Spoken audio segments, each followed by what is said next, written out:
Hello hi नमस्ते जय जगन्नाथ मु शिला स्वागत जनाऊँ मो चैनल सुहानी शिला को। तो आपण को पुणी थे मो चैनल को स्वागत।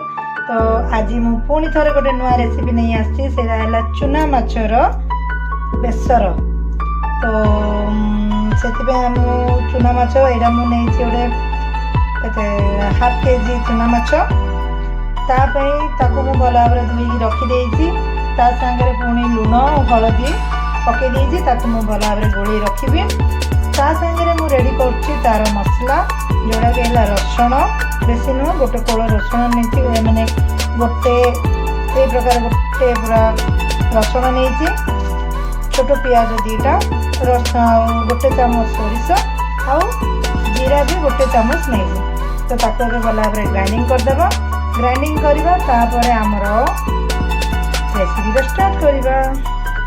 तो मुझे तेल गरम करके पंचफुटन शुखला लंका और मेथना पत्र पकई मसला भी बाटी रखी आउ पियाज को भी दूर काटी नहीं से आमर पानी पकईवा भल भाव भाजवा।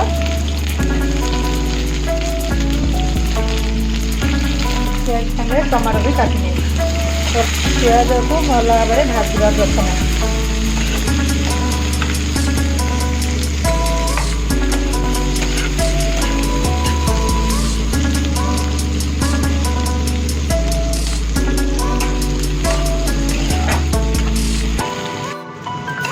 तो पियाज को आम आउे भाजवा गोल्डन ब्राउन नहीं आसलानी पुणी आउ टे भाजवा से तेल गरम करने बसई माछ को भी गोल रखीदे आम भाजवा भाजवा पर आने पकड़ा पियाज हो आसलानी।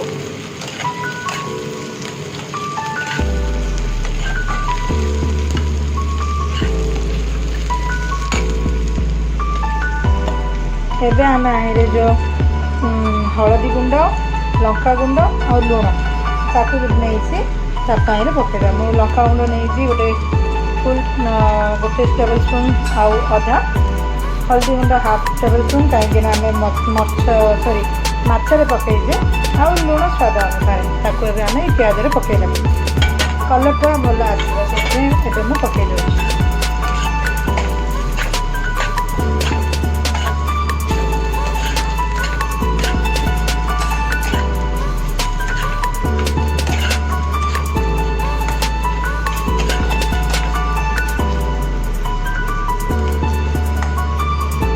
आउ बेसी भाजवानी कहीं मसला आमर पोड़ीज एवं आम पकईवा टमाटो।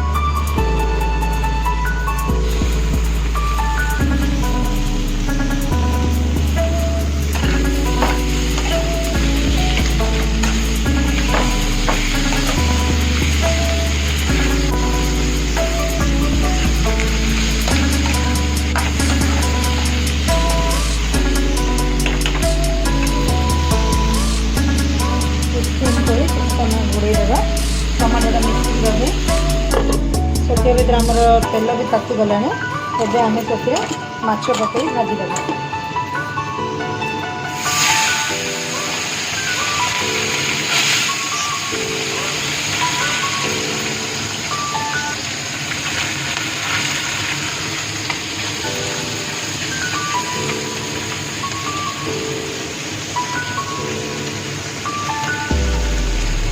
माछरे सब प्रकार माछ मिसी केरांडी महुरली बाउंस पत्री आउ ए माछर नाम जानी सब माछ मिसी छोट माछ आम देह को बहुत भल मानने बड़ी कैल्शियम दिए छोट माछ मुझे प्रायतः छोट माछ खायापी प्रिपेयर करे।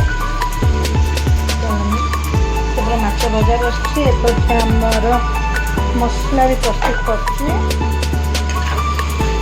टमाटा भल भाव मिसईदेव।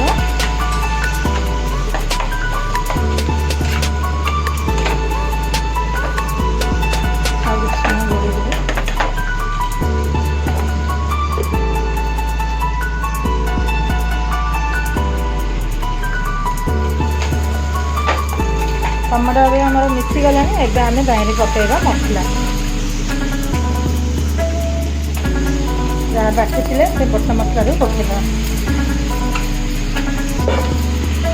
ସେ ଭଲ ଭାବରେ ମିଶାଇବା।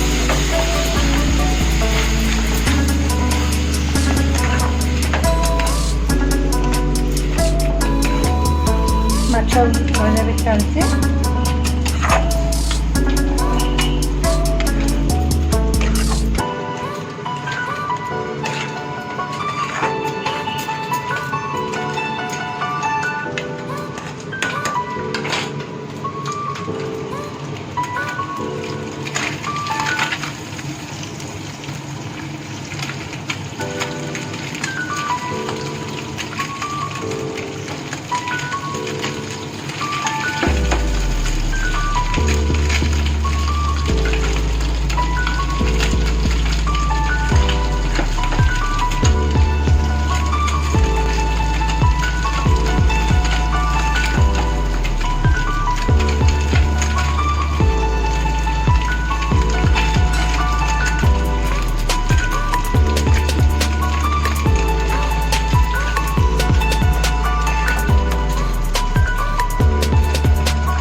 ताहिरे आम सोरिष बाटिदे तो बहुत समय आम भाजबानी गोटे 5 मिनट आम भाजीदेले आम से जल देदेबा। माछटा आमर बेसी झोल रखी ना तो से 2 कप जल देवी देखिकी देवी।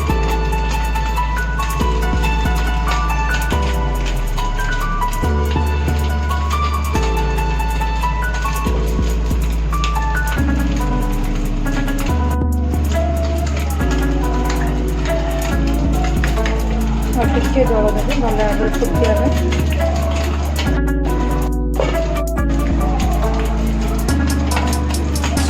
आमर होगला फुटिया छाड़देवी। घोड़े फ्लेम आमर हाई रे अच्छे।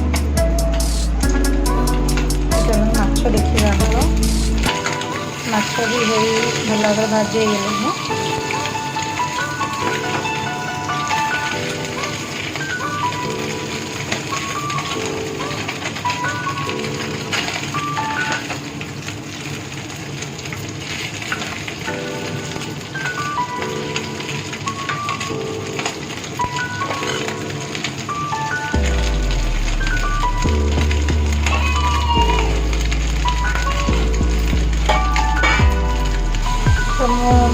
गोटे बारी माछ को भाजी छाड़देली आउ गोटे बसई आउ ये मसला भी फुटिया छाड़ी एरा भल भाव फुटिद तापर आम पुणी से माछ पकई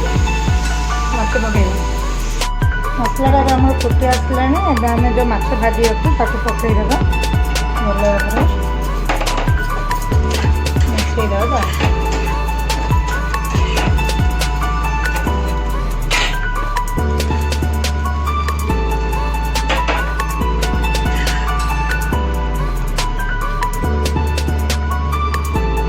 भल भाव फुटिया देवा।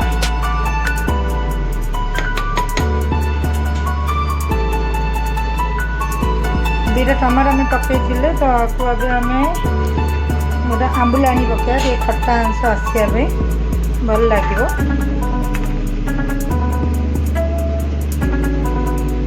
सब जिन पड़ जाए आउ कि पकड़ा दरकार नहीं।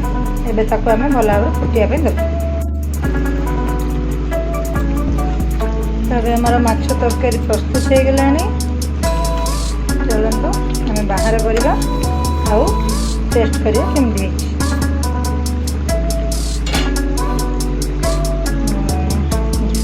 ऑफ करदेली।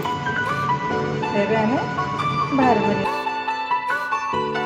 वो माछ तरकारी केमती लगिला ना भल हो खाईद माछ छोट माछ चूना माछ तरकारी।